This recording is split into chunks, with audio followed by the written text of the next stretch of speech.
ہو سکتا ہے کسی دن وہ سرداری واپس لینے کی کوشش بھی کرے۔ شاید یہی خدشہ تھا کہ ایک روز اسی کے قبیلے کے کچھ لوگوں نے تموجن کے جھونپڑوں پر حملہ کر دیا، لیکن تموجن اور اس کے ساتھی بالکل بے خبر نہیں تھے۔ انہوں نے اپنے جھونپڑوں کے گرد ایک مضبوط باڑنما دیوار سی بنا رکھی تھی۔ اسی باڑ کے پیچھے پوزیشن لے کر انہوں نے کچھ دیر حملہ آوروں کو روکے رکھا۔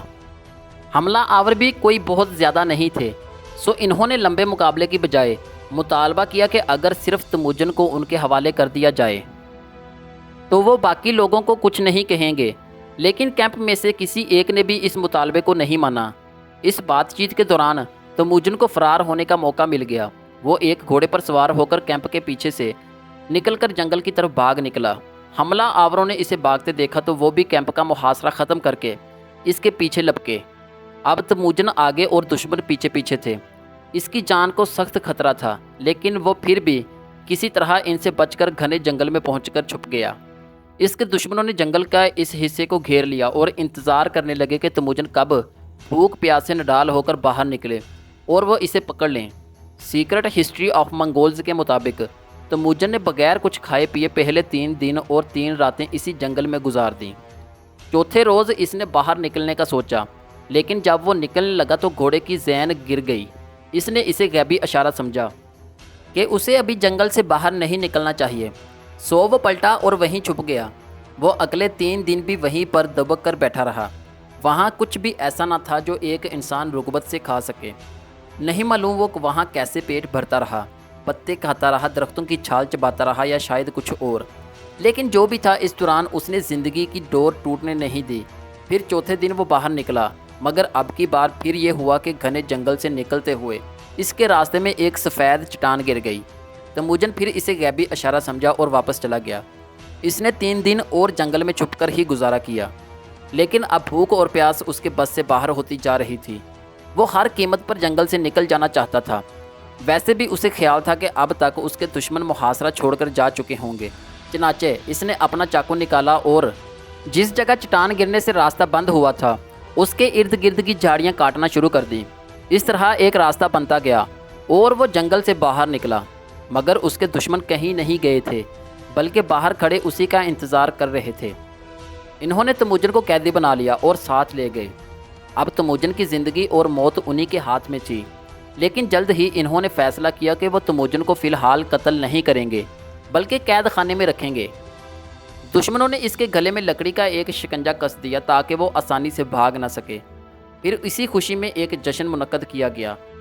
اس جشن میں تموجن شریک تو تھا مگر شکنجے میں جکڑا ہوا تھا، اور اس کی زنجیر ایک نوعمر لڑکے کے ہاتھ میں تھی۔ تموجن کے ارد گرد قبیلے والے ناچ گا رہے تھے اور فتح کی خوشیاں منا رہے تھے، لیکن پھر جلد ہی قبیلے کے لوگ مدہوشی میں ارد گرد بکھرنے لگے۔ ان بکھرتے لوگوں میں تموجن موقع تلاش کرنے لگا اور موقع پا کر اس نے اپنی گردن میں پڑا بھاری شکنجا زور سے گھمایا جو زنجیر پکڑنے والے لڑکے کے سر پر لگا۔ لڑکا چوٹ کھا کر زمین پر گرا، اس کے ہاتھ سے زنجیر چھوٹی اور تموجن بھاگ نکلا۔ زخمی لڑکے نے شور مچا دیا، لیکن جشن مناتے لوگوں کو صورتحال سمجھنے میں کچھ وقت لگا۔ لیکن جیسے ہی انہیں صورتحال کا ادراک ہوا وہ تیزی سے حرکت میں آئے اور ارد گرد کے جنگل اور ندی نالوں کو ناپنے لگے۔ رات چاندنی تھی اور دور دور تک ہر چیز صاف دکھائی دے رہی تھی۔ پھر تموجن کی گردن میں جو شکنجا پڑا تھا وہ بھی بہت بھاری تھا۔ تموجن کا بچ نکلنا بظاہر ناممکن تھا۔ قبیلے والوں کو یقین تھا کہ وہ بھاگ کر زیادہ دور نہیں جا سکتا اور وہ اسے جلد ہی ڈھونڈ نکالیں گے، لیکن چپا چپا چھان مارنے کے باوجود انہیں تموجن کا کوئی سراغ نہیں ملا۔ آخر تموجن گیا تو گیا کہاں تھا؟ دراصل ہوا یہ تھا کہ تموجن نے بہت ہوشیاری دکھائی تھی۔ وہ اس کیمپ سے زیادہ دور گیا ہی نہیں تھا۔ وہ قریب ہی ایک ایسی ندی میں لیٹ گیا تھا جس میں پانی بہت کم تھا۔ وہ مناسب موقع کی تلاش میں تھا، لیکن پھر یہ ہوا کہ اسے ایک شخص نے ندی میں چھپے ہوئے دیکھ لیا۔ لیکن یہ تموجن کی خوش قسمتی تھی کہ یہ شخص تموجن کا خفیہ ہمدرد نکلا۔ اس نے خبر عام کرنے کی بجائے تموجن کو چپکے سے اپنے بھائیوں اور ماں کے پاس چلے جانے کا مشورہ دیا۔ یہ مشورہ دے کر وہ خاموشی کے ساتھ کسی کو بتائے بغیر اپنے خیمے میں لوٹ آیا، لیکن پھر رات کے کسی پہر اس کے خیمے میں کوئی داخل ہوا۔ یہ تموجن تھا اور اسے ایک بار پھر اپنے خفیہ ہمدرد کی مدد چاہیے تھی، کیونکہ وہ گردن میں پڑے بھاری شکنجے کے ساتھ بھاگ نہیں سکتا تھا۔ وہ شخص ایک بار پھر کام آیا۔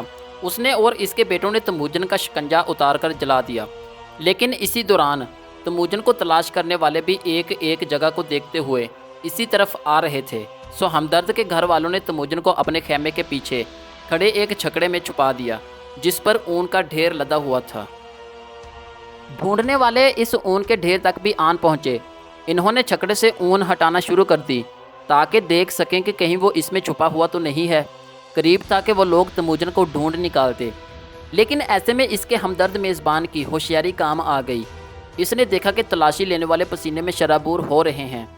اس نے سپاہیوں سے کہا، اتنی شدید گرمی میں جب اون کے پاس کھڑے رہنا تک مشکل ہے تو ایسے میں اس کے اندر کوئی چھپا ہو، سوال ہی پیدا نہیں ہوتا۔ سپاہی شاید پہلے ہی ڈھونڈ ڈھونڈ کر اکتائے ہوئے تھے۔ یہ جملہ ان کے لیے بہانہ بن گیا اور وہ تلاشی چھوڑ کر بالکل کہتے ہوئے جہاں سے آئے تھے اسی طرف لوٹ گئے۔ تموجن ایک بار پھر بال بچا تھا۔ ان لوگوں کے جانے کے بعد اس شخص نے تموجن کو چھکڑے سے نکالا۔ اسے سفر کے لیے ایک گھوڑی دی، ساتھ میں کھانے کے لیے گوشت، ایک کمان اور 2 تیر بھی دیے۔ ایک لمبا چکر کاٹتے ہوئے تموجن اس جگہ پہنچا جہاں اس کا خاندان تھا اور اس کے بھائیوں اور وفاداروں نے آخری بار اسے بھاگنے میں مدد کی تھی۔ لیکن وہاں اب کچھ بھی نہیں تھا۔ اس کے گھر والے مزید حملے کے خوف سے وہ جگہ چھوڑ کر کہیں اور چلے گئے تھے، لیکن تموجن باقی منگولوں کی طرح ایک ماہر کھوجی بھی تھا۔ اس نے راستے میں گھوڑوں کے ٹاپوں کے نشانات اور دوسری چیزوں سے اندازہ لگا لیا کہ اس کے ساتھی کس طرف کو گئے ہیں۔ کھوجتا جلد ہی وہ اپنوں سے آن ملا۔ اس کے بعد تموجن اپنے مختصر سے قافلے کو لے کر پہاڑوں کی طرف نکل گیا تاکہ اس کی تلاش میں نکلے دشمن اس کی اور اس کے پیاروں کی جان نہ لے سکیں۔ وہ ایک ایسی جگہ پڑاؤ کے لیے ٹھہرے جو کسی قدر محفوظ تو تھی، لیکن وہاں انہیں بھوک مٹانے کے لیے بہت سے مسائل کا سامنا تھا، یہاں تک کہ انہیں کئی بار چوہے تک کھانے پڑے۔ کئی دفعہ انہیں ڈاکوؤں کے حملے کا بھی سامنا ہوا، لیکن وہ یہ سب جھیلتے رہے اور دن گزرتے رہے۔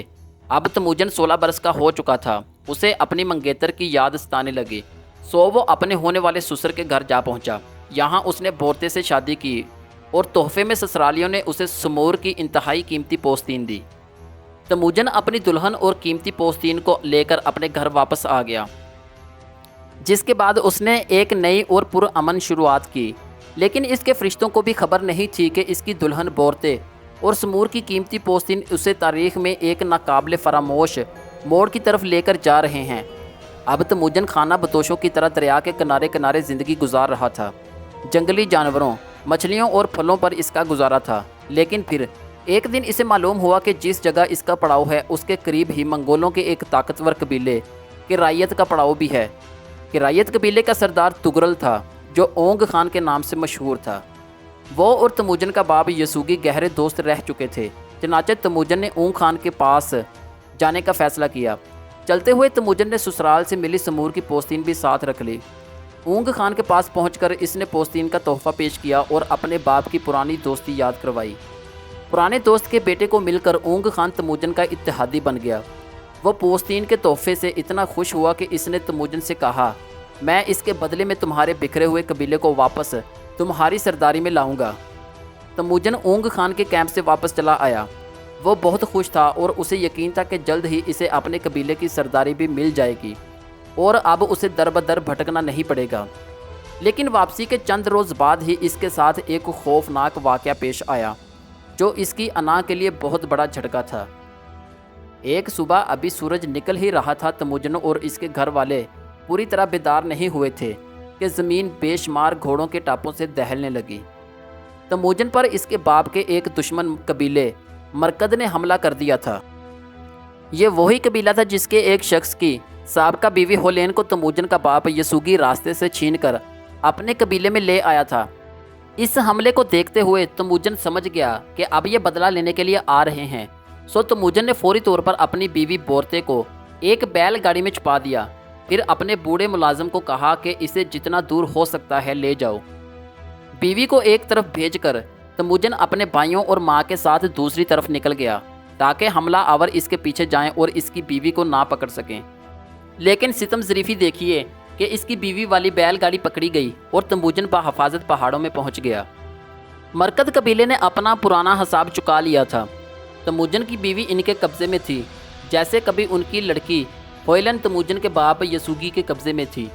جب تموجن کو خبر ہوئی کہ اس کی بیوی اغوا کر لی گئی ہے تو وہ غصے میں کھولتا ہوا کرائیت قبیلے کے سردار اونگ خان کے پاس پہنچا۔ اس نے اپنی بیوی کو واپس لانے کے لیے اس سے مدد مانگی۔ اونگ خان نے اپنے وعدے اور تعلق کی خوب لاج رکھی۔ اس نے کرائیت قبیلے کے 20,000 سپاہی تموجن کے ساتھ بھیج دیے۔ اسی دوران اس کے ایک بچپن کا دوست جموکا بھی 20,000 جنگجو لے کر اس کی مدد کو آن پہنچا۔ یہ بڑا لشکر اپنے ساتھ دیکھ کر تموجن کے حوصلے آسمان کو چھونے لگے۔ وہ مرکد قبیلے کی اینٹ سے اینٹ بجانے کے لیے اسے تلاش کرتا ہوا جنگلوں اور میدانوں کو ماپنے لگا، لیکن ظاہر ہے وہ قبیلہ بھی ایک خانہ بدوش ہی تھا، لہٰذا اس کا کوئی ایک ٹھکانہ نہیں تھا۔ سو یہ لشکر بھی مرکد قبیلے کا تعاقب کرتا ہوا 400 کلومیٹر دور سائبیریا تک پہنچ گیا، یہاں تک کہ ایک ایسی جھیل آ گئی جو دنیا کی سب سے بڑی میٹھے پانی کی جھیل ہے، اور اسی جھیل کے کنارے پر تموجن نے مرکد قبیلے کو دیکھ لیا۔ اس نے رات کے وقت اچانک حملہ کیا۔ بہت سے لوگ اتنا بڑا لشکر دیکھ کر ہی بھاگ نکلے، لیکن جو باقی بچے وہ مقابلہ کرنے لگے۔ تلواروں، انسانی چیخوں اور گھوڑوں کا ایک قیامت کا شور برپا تھا، اور اسی ہنگامے کے بیچ میں تموجن اپنی بیوی بورتے کو دیوانہ وار آوازیں دے رہا تھا۔ لیکن ستم ظریفی دیکھیے کہ بورتے کو علم ہی نہیں تھا کہ حملہ کرنے والے اس کے اپنے قبیلے کے لوگ ہیں اور تموجن ان کے ساتھ ہے، اس لیے وہ بھی باقی لوگوں کے ساتھ ایک چکڑے پر سوار بھاگ رہی تھی۔ لیکن پھر جب اس کے کانوں میں تموجن کی آواز پڑی تو وہ پہچان گئی۔ وہ چھکڑے سے اتری اور اپنے محبوب شوہر کی طرف بھاگی۔ تموجن نے اسے گھوڑے پر بٹھا لیا اور اس کے بعد مرکد قبیلے کی وہ شامت آئی کہ جو بھاگ سکے وہ تو بھاگ گئے، لیکن جو موجود رہے ان میں سے ایک بھی زندہ نہ بچ سکا۔ عورتیں تموجن کے پاس پہنچ چکی تھی، لیکن یہاں ایک مسئلہ تھا کہ وہ 8 ماہ کی قید کے دوران امید سے بھی ہو گئی تھی۔ واپسی کے کچھ ہفتوں بعد اس نے ایک بیٹے کو جنم دیا اور اس بیٹے کا نام چوچی خان رکھا گیا۔ تموجن کے گھر والوں نے تو چوچی کو مرکد قبیلے کی اولاد قرار دے کر مسترد کر دیا، لیکن تموجن نے بورتے کی محبت میں اس بچے کو بھی اپنا لیا اور اسے کبھی ستیلے پن کا احساس نہیں دلایا۔